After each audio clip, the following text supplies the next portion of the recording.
people can and have argued that the delegates did not directly confront slavery, and so it became an issue that reared its ugly head many years later. Were there other issues that the Philadelphia Convention left unaddressed?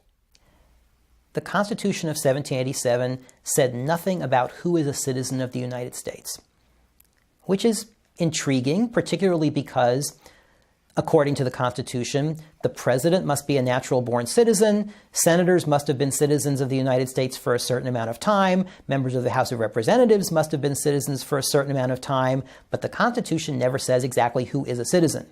And that is, in part, because the delegates would have disagreed mightily about the answer to that question.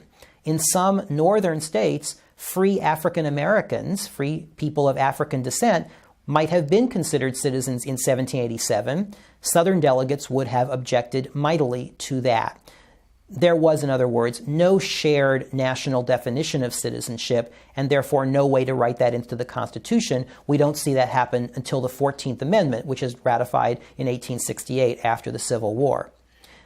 Similarly, the Constitution of 1787 says nothing about who can vote. That was also considered a state matter, which was not addressed in constitutional law until after the Civil War, with the series of amendments enfranchising people regardless of color, then regardless of sex, and then regardless of age over 18. Perhaps most fundamentally, the Constitution did not address how any of this would work in practice. How would checks and balances work when the government was actually created? Would presidents find ways to work with Congress to enact laws?